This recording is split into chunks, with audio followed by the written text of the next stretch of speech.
barandanya.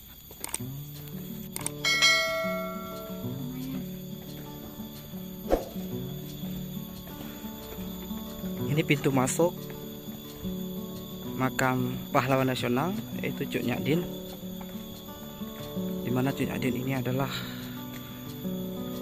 orang Aceh berjuang melawan penjajah yang saat ini dimakamkan di Sumedang. Oke.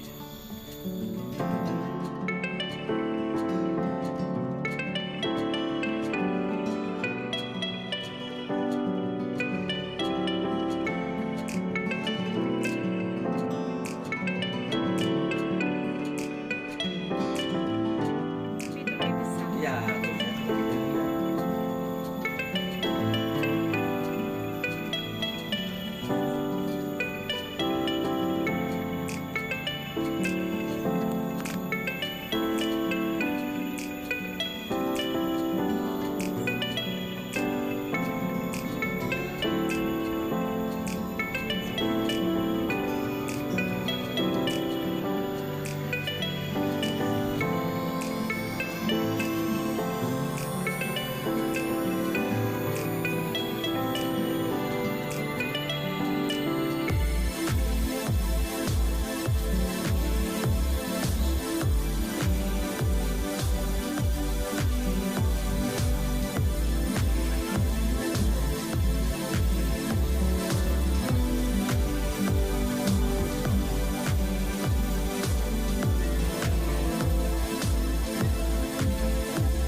Ibu Cut Nyadin ke Bapak Bupati ini, juru bicara dengan Belanda ini kembali lagi ke Aceh.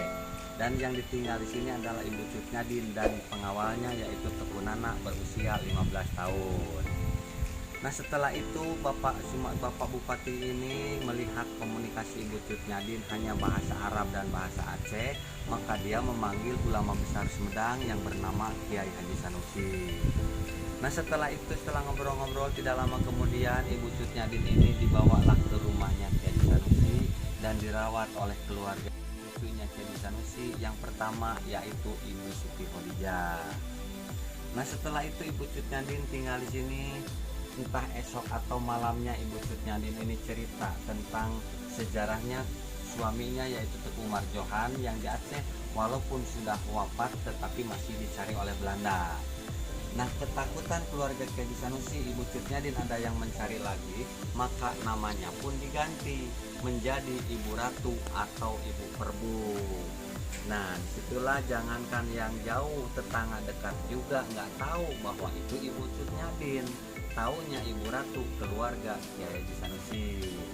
Nah di sini Ibu Cut Nyadin walaupun matanya sudah tidak bisa melihat atau buta, tetapi masih bisa mengajarkan pengajian kepada ibu-ibu di Sumedang, khususnya di lingkungan rumahnya Kiai Haji Sanusi. Nah saking cintanya ibu-ibu pengawasan ini, memanggil namanya pun menjadi panggilan Ibu Suci. Nah gitu. Jadi panggilan untuk ibu-ibu pengajian adalah Ibu Suci. Nah setelah itu jarak 1 tahun Kiai Haji Sanusi ini meninggal, yaitu tepatnya tahun 1907. Nah pertanggungjawaban dilanjutkan oleh anaknya yaitu Haji Husna. Dan tidak lama kemudian Ibu Cut Nyadin jarak 1 tahun dia juga meninggal, tepatnya tanggal 6 November 1908. Nah, ketika Ibu Cut Nyadin meninggal, keluarga Kiai Sanusi ini berunding mau dimakamkan di mana ini Ibu Cut Nyadin, karena kalau ke Aceh tidak mungkin sebab dalam pengasingan dan tidak tahu alamat juga terlalu jauh. Cuman kata Haji Husna, anaknya Kiai Sanusi itu menjawab, kita nggak perlu bingung dan repot karena Ibu Cut Nyadin sudah dianggap sebagai keluarga Kiai Sanusi, maka makamkanlah di dekat makamnya Kiai Sanusi, bukan hanya di tanahnya aja tetapi di dekat makamnya Kiai Sanusi. Itulah sejarahnya sampai dimakamkannya di sini. Dan ini makam Ibu Cut Nyadin baru diketahui setelah 50 tahun. Karena dulunya itu tidak tahu bahwa ini Ibu Cut Nyadin. Nah, bisa ketahuannya itu ini adalah atas perintah Presiden Soekarno kepada Dr. Ali Hasmi untuk menyuruh kepada pemerintah Aceh agar ditelusuri di mana makam Ibu Cut Nyadin. Nah, kemudian tahun 1957 ada pemerintah Aceh dan Belanda datang ke sini menelusuri dan menanyakan di mana makam Ibu Cut Nyadin. Kebetulan pada waktu itu Ibu Siti Khadijah masih ada. Jadi tidak sulit untuk menunjukkan dan menerangkan sejarah Ibu Cut Nyadin bahwa ini adalah makam Ibu Cut Nyadin. Tahun itulah diresmikan bahwa ini benar makam Ibu Cut Nyadin oleh pemerintah Aceh dan Belanda.